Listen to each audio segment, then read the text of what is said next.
이번 영상에서 레코드를 활용한 표준응답 모델 구현을 한번 진행해 보도록 하겠습니다. 이거 오늘 진행할 내용은 TDD로 여러분들이 실습할 수 있도록 제가 자료도 준비를 했으니까 이제 그 부분은 영상이 끝난 이후에 여러분들이 한번 시도를 해보시면 좋을 것 같습니다.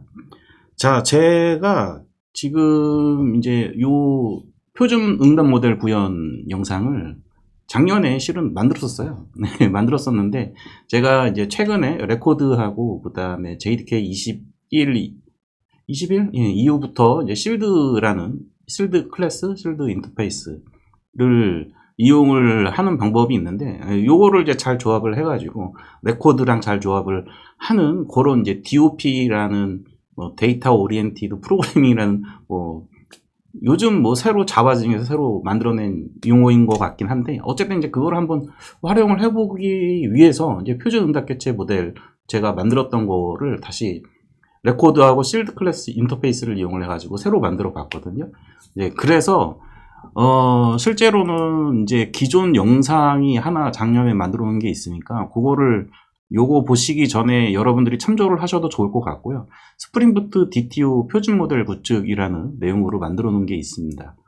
요 영상은 주로 표준 모델을 만드는 거에 목적이 있다기보다는 제가 이 영상을 만들 때 AOP에 대한 전반적인 이해를 하실 수 있게끔 하기 위해서 AOP라는 기술 위주로 제가 영상을 만들었던 건데 AOP가 아직까지 좀 잘 이해가 안 되시는 분들은 요거 보시면 좀 참조가 되실 것 같습니다. 물론 이제 요 영상을 미리 보지 않더라도 지금 제가 작성하는 내용도 보실 수가 있습니다. 제가 이제 다시 만들게 된 이유는 처음에 제가 이제 설명을 드렸지만은 실드 클래스, 그 다음 실드 혹은 실드 인터페이스를 이용을 하고 걔랑 이제 레코드 기능을 잘 이제 조합을 해서 DOP라는 개발 프로그래밍 방법을 한번 좀 구현을 해보고 싶었고요. 요 자료를 찾다 보니까 요 카테고리 시어리 해가지고 데이터 타입 요런 것들에 대한 내용이 있더라고요. 요거는 이제 펑션 함수형 인터페이스하고 관련된 부분입니다. 그런 부분까지 살짝 여러분들이 맛을 볼 수 있는 그런 시간이 되셨으면 좋겠습니다. 자, 이 영상에 사용되는 이제 소스는 제가 이제 GitHub에 이렇게 올려놨고요. GitHub를 한번 들어가 볼까요?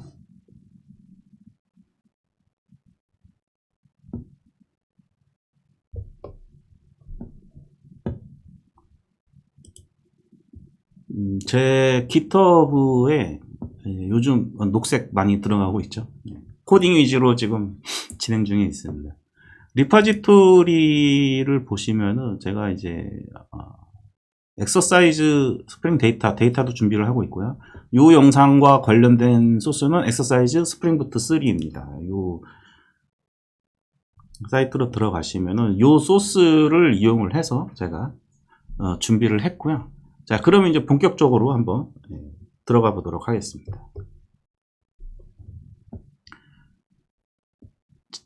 이 영상의 이제 목적이 이제 그 레코드를 활용한 이제 응답 모델을 이제 구현하는 거랑 그 다음에 이 모델을 실질적으로 이제 활용하기 위해서 TDD를 어떻게 해야 되는가에 대한 영상이 될 건데 실질적으로 제가 그 과정을 다 보여드리진 못하고 제가 이제 소스를 정리를 해서 어떻게 TDD를 한번 통합 테스트를 연습을 할 수 있는가에 대한 제가 어떻게 실습을 해야 되는지 그 부분에 대한 설명을 하면서 영상을 마무리할 예정이고요.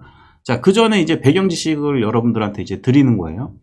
자, TDD를 위한 이제 테스트 케이스를 이제 한번 볼 건데요. 보시죠. 우선 소스에서 이제 리스판스 테스트라는 요 테스트 코드가 작성이 되어 있고요. 다 작성이 되어 있는데 실습할 때는 어떻게 실습을 해야 되는지는 좀 이따 좀 알려드리도록 하고요. 여기 보시면은 지금 이 테스트 코드는 리스판스 테스트라고 되어 있고 총 7개인가 8개 제가 테스트 케이스를 작성을 해놨거든요. 그래서 이제 표준 응답 모델이라고 하는 것은 이제 성공했을 때 응답 어떻게 나와야 되고 그 다음에 페일 했을 때 응답이 어떻게 나와야 되고 그거는 우리 MVC 패턴에서 컨트롤러 통하고 그 컨트롤러가 리턴해주는 데이터의 형태가 되겠죠. 이 데이터 형태를 성공했을 때랑 이제 실패했을 때의 모델을 표준화 시켜서 프론트 개발자랑 소통을 하자. 이런 의미입니다. 어렵게 생각하실 필요는 없을 것 같고요. 그거를 이제 한번 이제 케이스를 생각을 해보니 처음에는 노멀은 정상적일 때, 그 다음에 익셉션은 예외가 발생했을 때, 석세스 성공했을 때, 내가 보낸 응답이 성공했을 때, 그 다음에 실패했을 때 돼 있고요. 여기 스트링이라고 되어 있죠. 이 스프링에서 컨트롤러에서 이제 리턴을 할 때 우리가 이제 JSON 형식으로 리턴을 많이 하죠. 이렇게 JSON 형식으로 리턴을 할 때 이 리턴하는 타입이 스트링 타입이면은 JSON으로 변경시키는 요 핸들러가 스프링 내부에서는 좀 다르거든요. 다르기 때문에 그 부분에 대한 테스트 케이스, 리턴을 할 때 DTO로 보내잖아요. 그 DTO가 그냥 일반 스트링이 아니고 뭔가 엔티티의 DTO의 DTO의 필드 안쪽에 들어간 스트링이 들어간 케이스, 이런 케이스에도 정상적으로 동작하느냐. 리턴하는 타입이 이제 엔티티 오브젝트라고 되어 있는데 리스트인 케이스도 있고 그냥 오브젝트 객체 타입인 경우도 있고 이런 케이스가 있잖아요. 그런 케이스에도 정상적으로 동작하냐 해가지고 이제 하나, 둘, 셋, 넷, 다섯, 여섯, 7가지의 테스트 케이스를 만들어 놨습니다. 이 테스트 케이스를 이제 작성을 할 때, 여기 보시면은 컨트롤러 영역에 대한, 저는 이제 API라고 했거든요. 이 리스판스 API. 디폴트 리스판스 API라는 컨트롤러를 만들어 놨고, 거기에다가 URL로 다 미리 코딩을 해 놨습니다. 자, 여기서 보면 조금 이제 불편하니까, 에디터로 한번 들어가 보죠. 리스판스 글자를 키워보죠. 디폴트 리스판스 노멀, 일반적인 상황에서 200 리턴이 돌아왔을 때, 그때에 대한 컨트롤러를 디폴트 리스판스 API라는 곳에 만들어 놨고, 그 URL을 전부 다 이렇게 만들어 놨습니다. 그래서 디폴트 리스판스 들어가 있고, 최초에는 그냥 이렇게 리턴 맵에 그냥 일반적으로 데이터 넣어가지고 리턴하는 케이스. 그럼 맵. 여러분들이 그 컨트롤러나 MVC 패턴 조금 작성해 보신 분들은 요렇게 그냥 가는 경우도 있지만은 리스판스 엔티티라든지 이런 거를 이용하는 케이스도 있잖아요.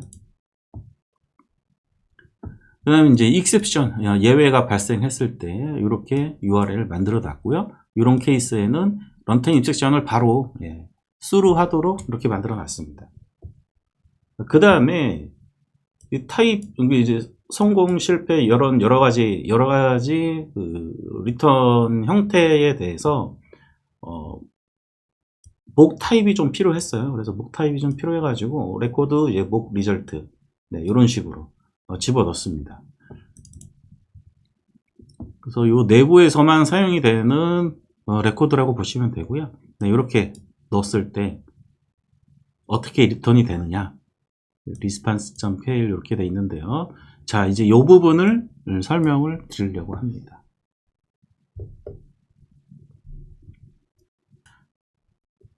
자, 표준 응답 모델이라고 이렇게 제가 만들어 놨습니다. 그런데 우리가 이제 응답 모델을 만들 때 일반적으로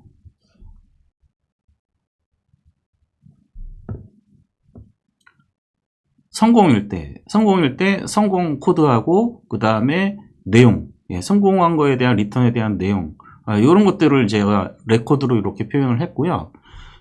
소스상에서 이렇게 보시면 response.success 이런 식으로 돼 있잖아요.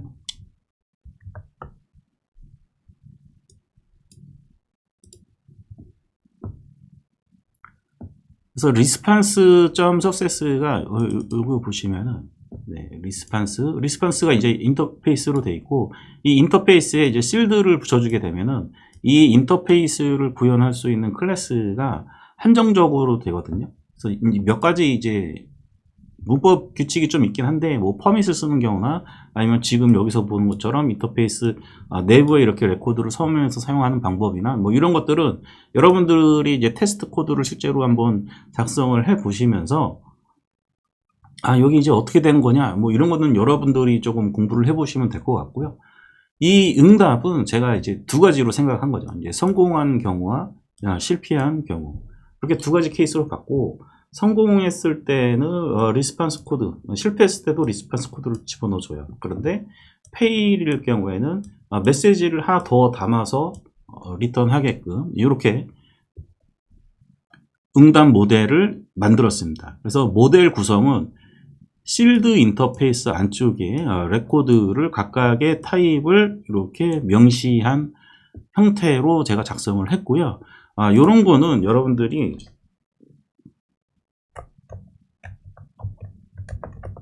DOP 혹은 이제 데이터 오리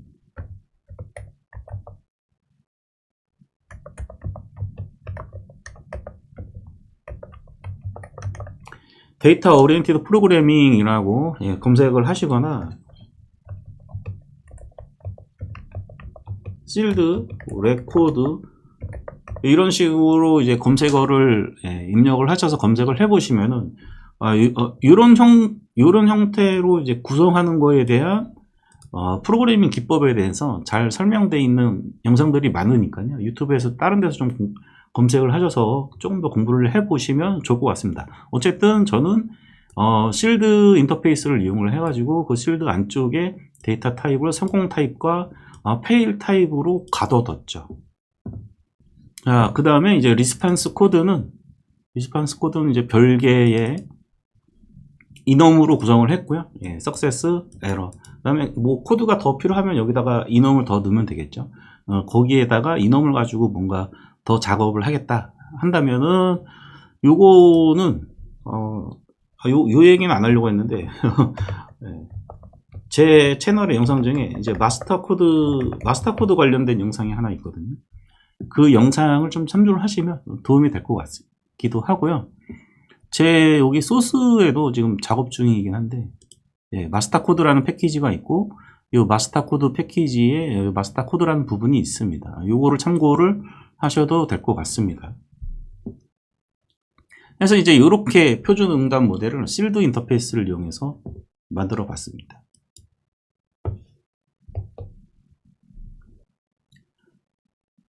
자, 그러면 이제 핵심이죠. 응답 핸들러를 어떻게 구현하느냐. 응답 핸들러를 이제 구현하는 방법은 스프링부트에서 이제 리스판스 바디 어드바이스 얘 있거든요. 얘를 이제 확장을 해가지고 만드는데요. 지금 코드가 여기 더 많이 안 나와서 소스 코드를 한번 보도록 하겠습니다. 자, 디폴트 리스판스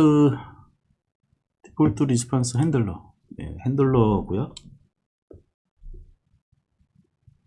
뭐 임포트가 뭐 이렇게 많은지 요 응답 핸들러는 뭐냐면은 이제 그 컨트롤러에서 컨트롤러를 볼까요? API 컨트롤러를 보면은 여기서 이제 리턴하는 요 객체 있잖아요.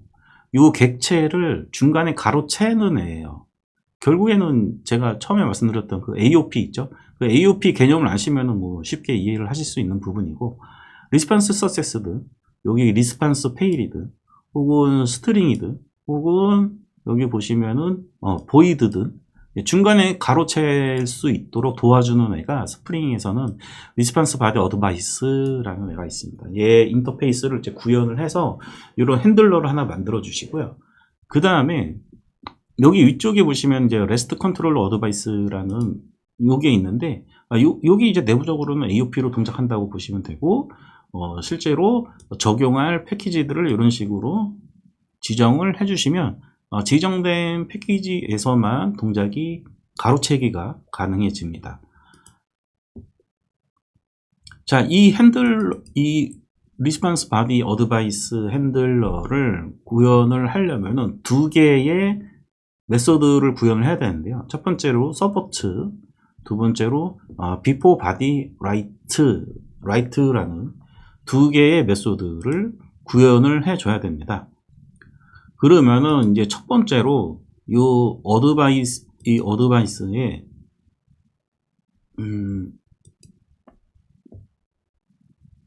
보시면은 서포트 있고요.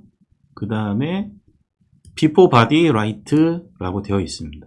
자, 그런데 이제 얘가 이제 동작하는 방식이 서포트 메서드가 먼저 동작을 하고요. 그 다음에 before body write가 동작을 합니다. 내부적으로. 그래서 이 메소드의 순서가 서포트가 먼저고, 서포트가 먼저고, 그 다음에 before body write가 그 다음에 동작을 한다. 자, 이 서포트는 뭐냐면은 이 메소드 리턴 타입에 이 리스폰스 바디 어드바이스의 여기 있죠. before body write. 이 before body write가 동작하게끔 할 거냐 말 거냐를 결정해 주는 메소드예요. 이 메소드 부분이. 그렇게 이해를 하시면 되고요. 두 번째로 여기서 이 서포트 메소드에서 true가 나오면 before body write가 동작을 하게 됩니다. 그렇게 이해를 하시면 되고요. 자, 그런데 이제 아까 전에 이제 테스트 코드를 보시면 스트링 부분에 대한 이 부분이죠. 네. 이 부분에 대한 테스트 코드, 테스트 케이스가 두 가지가 있었는데요. 특히 이제 이 스트링 부분. 자, response entity in case. 그러니까 API 같은 경우에, 여기 API 같은 경우에 리턴 타입이 이렇게 그냥 단순히 오브젝트 객체가 아니고 여기에 우리 스프링에서 그 response entity 요거를 감싸서 리턴하는 케이스도 있잖아요. 이런 케이스에서도 이제 따로 체크 안 하고 그냥 리턴을 해줄 수 있도록 체크하기 위해서 요 핸들러에 보시면은 리스폰스 엔티티인 경우에 체크를 해가지고 익셉션이 발생을 하게 하면 이제 false.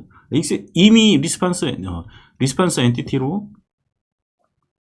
변환이 되지 못하는 케이스도 있기 때문에 그런 케이스 같은 경우에는 false를 주게끔 했고, 그 다음에 이제 리스폰스 케이스 요게 우리가 만든 표준 모델이거든요. 네, 요 표준 모델. 요 표준 모델인 케이스에 또 변환을 하지 않도록 요 before body write 요 부분으로 추가 변환을 하지 않게끔 이런 식으로 false로 두었습니다. 자, 그러면은 이제 여기까지 설명을 마치고 before body write로 이제 넘어가 보자면은 우선 이제 리스폰스 객체로 여기서 이제 false를 한 이유가 뭐냐면 이미 우리가 원하는 리스폰스 이제 여기 API에서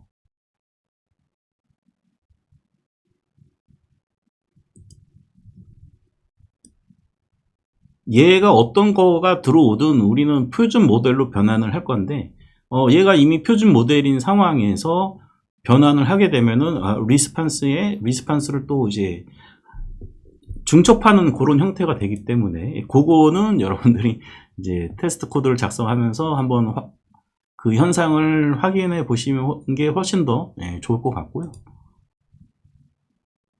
그다음에 이제 여기서 이제 일단은 이렇게 리스폰스 석세스 형태로 감싸서 표준 응답 형태로 바꿔줍니다. 바꿔주고 나서 자, 그리고 나서 이제 요 밑에 부분이 뭐냐면은 요 밑에 부분이 JSON으로 바꿔주는 부분에 대한 체크 부분이거든요.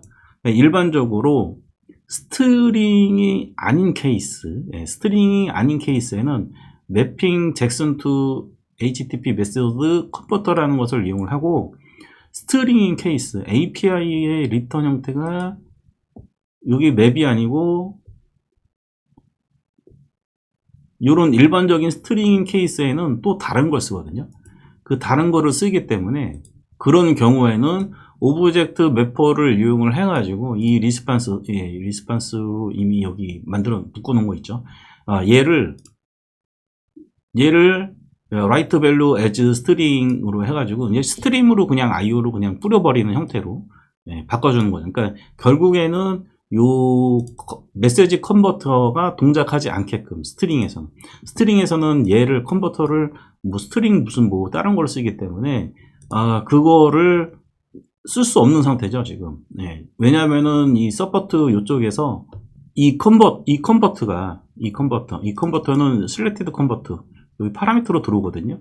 그러니까 요 컨버터 타입이 일반적인 오브젝트인 경우에는 스트링이 아닌 오브젝트인 경우에는 얘를 쓰니까 그냥 얘로 그냥 컨버팅을 동작하게끔 시켜주면 되는데 스트링 같은 경우는 얘가 아니거든요. 얘가 아니면은 에러가 발생하거든요. 그 에러가 발생하기 때문에 이런 식으로 그냥 디폴트 리스폰스 핸들러에서 그냥 바로 다이렉트로 스트링을 리스폰스 할 수 있게끔 이렇게 만들었습니다. 자, 요게 왜 그러냐면은 이게 필터로 동작을 하다 보니까 지금 이 소스 코드 상에서는 안 보이죠. 이 소스 상에서 안 보이는데 이게 필터처럼 요거가 동작을 한 다음에 다시 그 필터 뒤쪽에서 컨버터를 동작을 시키는데 그 동작이 더 이상 진행이 되지 않게끔 하려면은 이렇게 하는 방법밖에 없더라는 거죠.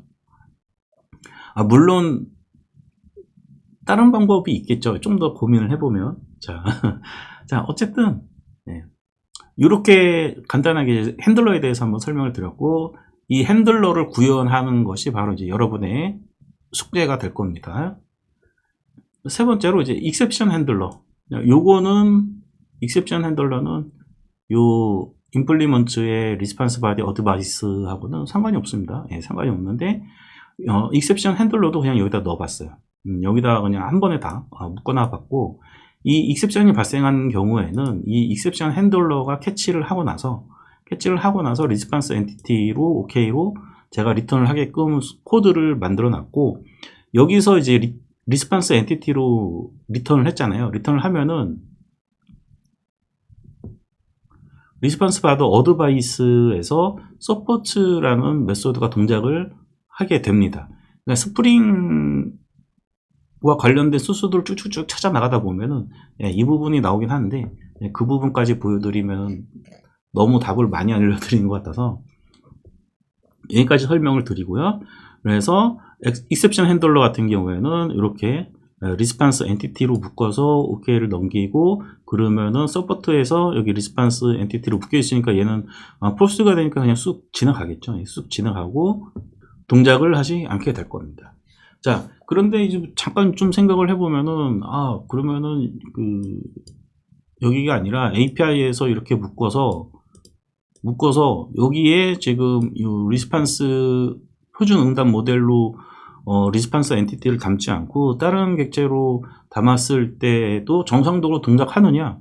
이것까지는 저는 안 해봤습니다. 그 부분은 여러분들이 한번 테스트 코드를 이용을 해서 테스트를 추가적으로 작업을 해봐야 되는 부분이겠죠. 자, 여기까지 해서 응답 핸들러 구현에 대한 부분들을 쭉 이제 설명을 드렸고요. 리스폰스 바드 어드바이스 이용한 거, 그 다음에 익셉션 핸들러까지 이렇게까지 했고요. 이제 여러분들이 하셔야 될 부분이 어떤 부분이냐를 좀 설명을 드리도록 하겠습니다. 자, 여러분들이 이제 테스트 코드를 작성을 하면서 아까 방금 전에 보여드렸던 디폴트 리스폰스 핸들러 있죠. 이 부분을 구현을 해보는 게 좀 목표고요.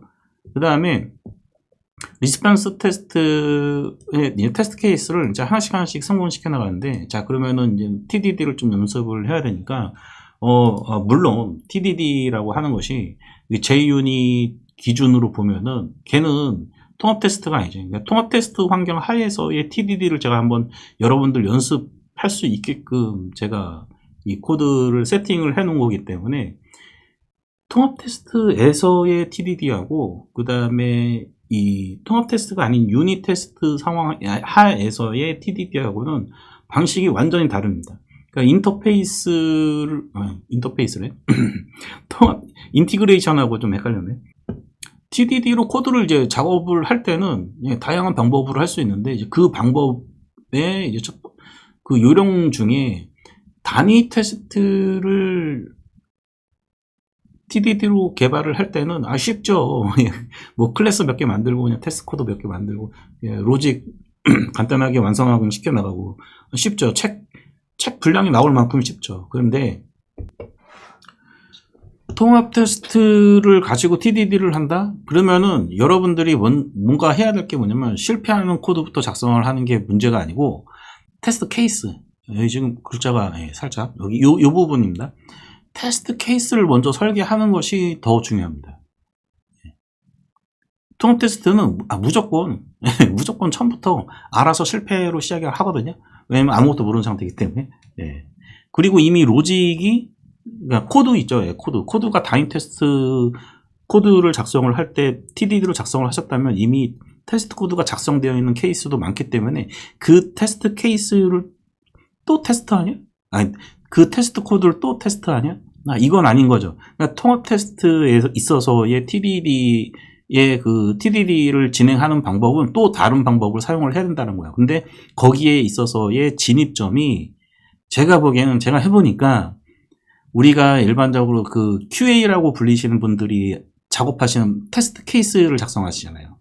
그 테스트 케이스를 먼저 작성하는 것이 더 선행되어야 된다. 그러니까 결국에는 통합 테스트 할 때도 설계가 필요하다. 로직에 대한 설계가 필요하다. 그러면 이 로직에 대한 설계를 우리는 지금 이제 간단한 케이스니까 그러니까 우리가 그냥 테스트 케이스를 작성을 해서 그냥 테스트를 한번 해보지만은 실질적으로는 우리가 일을 제대로 하고 조직이 제대로 구성이 되어 있다면 무엇을 해야 되냐?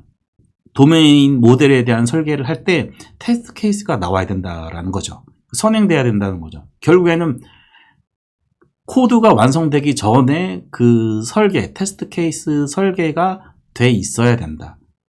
이런 부분들 때문에 개발자들이 많이 짜증나죠.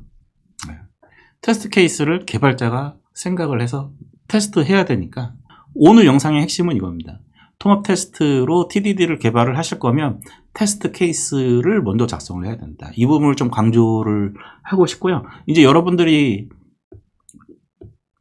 실습을 해보셔야 되는데 여기서 이제 어떻게 하냐면은 이 코드를 이제 작성할 때 이 코드가 좀 다 작성이 되어 있으니까 뭐 내가 할 일이 있나 이렇게 생각하시면 안 돼요, 여러분들.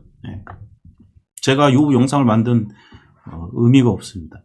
자, 여러분들이 이제 어떻게 하시냐면은 요 어드바이스 부분 있죠. 요 어드바이스 부분. 작성된 요 코드들을 지우세요. 이렇게 지우고 이렇게 지우세요. 지워놓고 그리고 나서 요 테스트 코드 있죠. 요 테스트 코드의 첫 번째 노멀인 케이스. 요거는 지울 필요 없습니다. 요걸 두세요. 요거를 그냥 그대로 두고 얘를 실행을 하면은 실패를 하겠죠. 그렇죠? 실패를 하겠죠. 자, 그럼 이 실패를 한 거를 성공시키기 위해서 어느 지점에서 에러가 났을 것 같아요. 지금 지운 지점 있죠. 핸들러. 요 지운 지점을 채워 나가야 되겠죠. 이 지운 지점을 하나씩 채워 나가면서 성공시키고 실패시키고 그 다음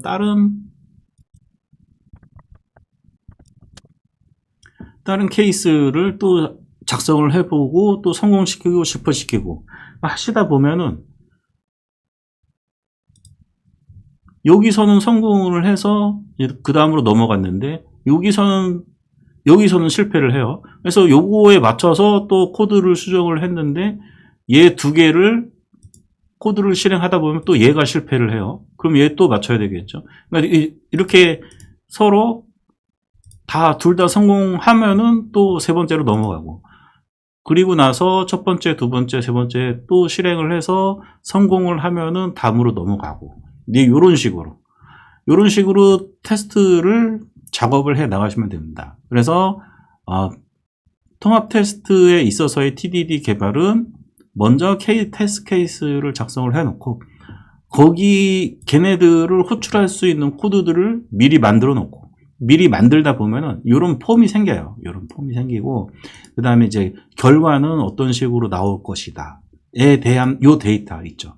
요 데이터를 먼저 여러분들이 상상하실 필요가 없습니다. 한번 성공을 시키시면은 이런 결과물이 나오겠죠. 이런 결과물이 나오면 걔를 카피를 해서 여기다 붙여 놓으시면 돼요. 여기다 이쪽에다 붙여 놓으시면 되고 얘를 통과시키면 되는 거죠. 그런데 이제 하다 보니까 다음 거 테스트 케이스를 또 작성하다 보니까 요 결과가 이렇게 나오면 안 되는 거야 라고 했을 때 그때는 또 그 결과물을 바꿔서 테스트를 계속 진행을 시키시면 되겠죠. 제가 말씀드린 대로 이 테스트 코드를 한번 완성시켰을 분이 뭐 거의 없으실 거라고 생각은 드는데 TDD로 뭔가를 내가 코딩 쪽에 완성시켜 보겠다 하시는 분들은 뭐 이런 식으로 연습을 해보는 게 나쁘지 않거든요. 저도 요 테스트 실제로 아까 보여드린 있죠. 요거 있죠. 요거 제가 다 작성을 해서 TDD로 다 표준 응답 모델을 구축한 게 아니라 TDD로 하겠다 해서 테스트 케이스를 먼저 설계를 하고 그 다음에 이렇게 테스트 케이스를 요거 아니죠.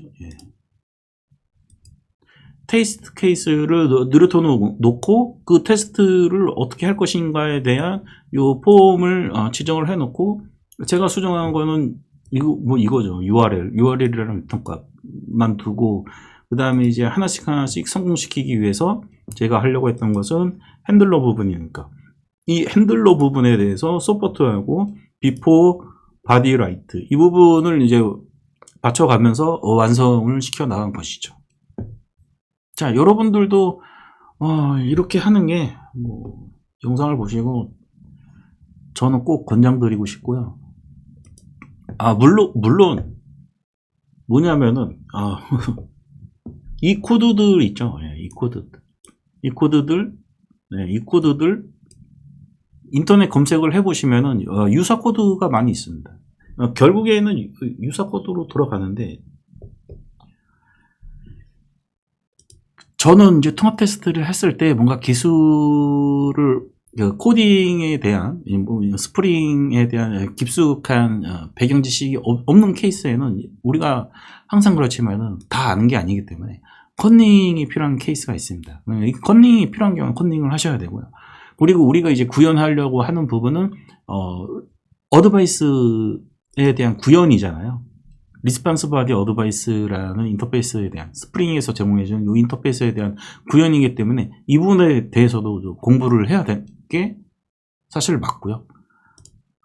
그 다음에 잘 모르겠다 하시는 분은 그 기술에 대해서 암기를 해야 될 필요도 있는 거죠. 그러니까 리스폰스 바디 어드바이스를 이제 구현하는 방법에 대해서 검색을 했는데 이렇게 쓰고 이렇게 쓰면 되더라. 그러면 그거에 대해서 증명을 해야 되잖아요. 증빙을 해야 되는 거니까 그 증빙을 하는 목표에도 맞게 테스트 케이스를 내가 만들어 놓은 테스트 케이스를 다 통과를 해야 되겠죠. 그 통과를 하면은 카피를 해서 내가 이 프로젝트에 적용시킨 거에 대한 보람이 있겠죠. 어쨌든 여러분들이 실습을 꼭 해보시길 바라고요. 디폴트 리스폰스 핸들러에 작성된 코드를 메소드 안쪽에 작성된 코드를 이제 삭제를 시키고 제가 작성한 리스폰스 테스트 요기에 작성된 코드는 변경시킬 필요 없습니다. 변경시킬 필요 없고 추가적으로 조금 더 테스트 케이스가 필요하다 하시는 분들은 테스트 케이스를 조금 더 늘려 나가시면서 조금 더 완벽한 형태로 코드를 만드시면 될 겁니다. 자, 오늘은 이렇게 마무리를 하려고 하는데요. 오늘은 제가 미리 만들어 놓은 이제 TDD에서 만들어 놓은 거고 TDD를 여러분들한테 설명하기 위해서 그 과정을 보여드리는 게 가장 좋지만 항상 그렇지만은 이 과정을 다 보여드리려면 영상 하나가 몇 시간짜리이기 때문에 그렇게 하기보다는 TDD를 여러분들 스스로 할 수 있는 그 포맷을 좀 만들어 드리는 게 훨씬 더 좋겠다라고 생각을 했습니다. 그래서 이 영상에 있는 거를 좀 참조를 하셔가지고 TDD 통합 테스트에 있어서의 TDD를 어떻게 진행하는 거에 대한 감을 가지시는 시간이 되었으면 좋겠습니다. 오늘은 여기까지 하도록 하겠습니다.